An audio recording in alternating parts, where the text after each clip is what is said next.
वो चश्मे बेचते थे। मैं हाजिर जवाब दुकानदारों का फ़ैन हूँ। मतलब मुझे सामान मैं तुमसे ख़राब भी ख़रीद लूँगा अगर तुम में हाजिर जवाबी है। तो चश्मे, मेरा ये सन ग्लासेस जो है, हुआ क्या, आप पूरी कहानी बता देता हूँ। पान खाए हुए था मैं, गाड़ी चल रही थी 120 पे, एक्सप्रेसवे था, पान थूकने की इच्छा हुई, धूप भी थी, शीशा खोला, मुंह बाहर किया, पान थूका, चश्मा उड़ गया। वापस आया मैंने कहा गया चश्मा। तो दूसरा एक चश्मा स्पेयर था मेरे पास, वो ये सन ग्लासेस नहीं थे। तो जिस शहर में जा रहा था वहाँ मुझे सन ग्लासेस की ज़रूरत थी। तो मैंने कहा, एक जो होस्ट थे मेरे, मैंने कहा यार हम सड़क पे टहले थे, एक चश्मा लेना है। बोले हाँ काम चलाओ ले लो यहीं से। मैंने कहा हाँ। तो एक चश्मा बेच रहा था, तो बोले ये लीजिए 100 रुपये का है। मैंने कहा हाँ दे दो यार, काम चल जाएगा, आज शाम तक चाहिए बस।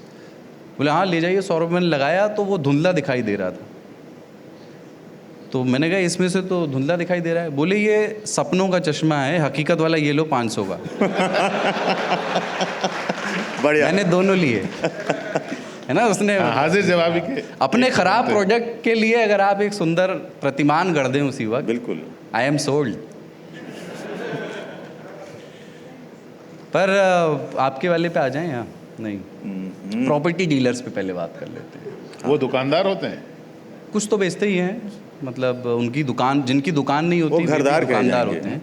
घर बेचते हैं, घरदार कहा जाए उनको। हाँ, उनके बारे में ये है कि वो जब आपको कुछ बेचेंगे या दिखाने ले जाएंगे तो कल कुछ होने वाला होता है वहाँ, कल से प्लॉट कटेंगे, है ना, कल ही। यहाँ वहाँ पे मेरे ख्याल से 15-16 हज़ार कनॉट प्लेस वो डेवलप करवा रहे हैं। कनॉट प्लेस के अलावा। हाँ, वो बोले सीपी, मिनी सीपी आ रहा है इधर बगल में, कनॉट प्लेस आ रहा है। तो लेकिन मैं उनसे बात करना एंजॉय करता हूँ। एक दुकानदार दुकान बेच रहा है, मतलब एक दुकानदार दुकानें बेच रहा है। हाँ, इट्स वेरी मेटा। बिल्कुल। ताऊ ने एक ट्वीट किया था कि नोएडा था, ग्रेटर नोएडा हो गया है, अब ग्रेटेस्ट नोएडा आएगा। हाँ, उसको न्यू नोएडा बोलते हैं। हाँ, रिंग रोड टचिंग। हाँ, ये उनके, अरे उनकी टर्मिनोलॉजी है, रिंग रोड टचिंग है। नहीं, सबसे बुरा लगता है 15 मिनट पे मेट्रो, आधे घंटे पे सीपी, 1 घंटे पे एयरपोर्ट, 3 घंटा और लिखना। मेरे को बोला, कसम से झूठ नहीं बोला, 17 मिनट के वॉकिंग डिस्टेंस पे यहाँ से मेट्रो है। हाँ, 17 मिनट के वॉकिंग डिस्टेंस पे। नहीं वही मैं कहता हूँ। आप नॉर्थ इंडिया में बहुत सारे लोग हाईवे पे गए होंगे। हमारे यहाँ ना टाइम जो है वो घंटों में, मिनटों में, सेकेंड्स में वो मेज़र करने का मेट्रिक है, और दूरियां जो हैं वो मीटर, किलोमीटर, माइल, फीट इसमें होती हैं। इधर कैसे करते हैं? नॉर्थ इंडिया में होता है रावत जी का ढाबा, दूरी 10 मिनट। हाँ, एट व्हाट स्पीड?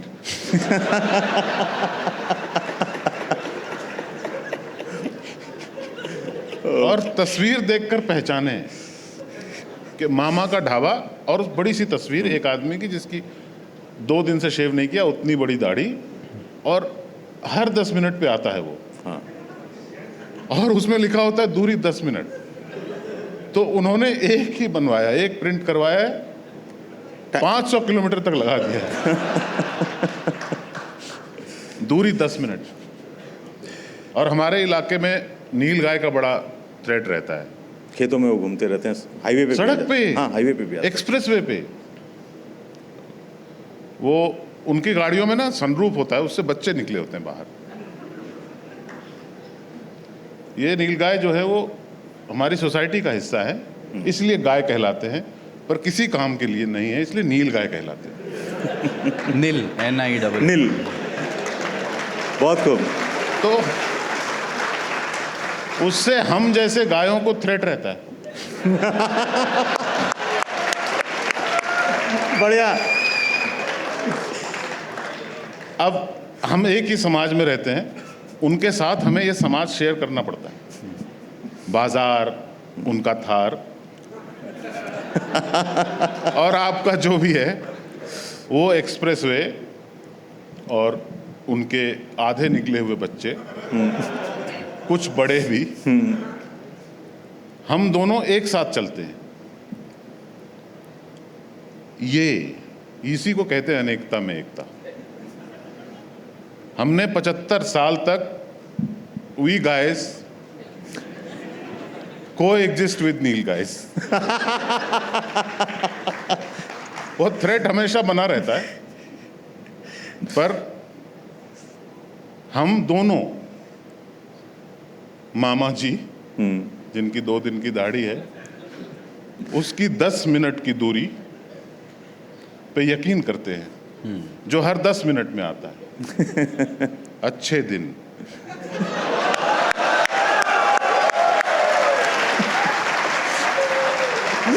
वो साइन बोर्ड, ये साइंस हम जो प्रगति के एक्सप्रेसवे पे चल पड़े हैं, उसमें हमें 10 मिनट की दूरी बार बार दिखाई देती है, पर मामा जी का ढाबा नहीं आता। बहुत बहुत बढ़िया।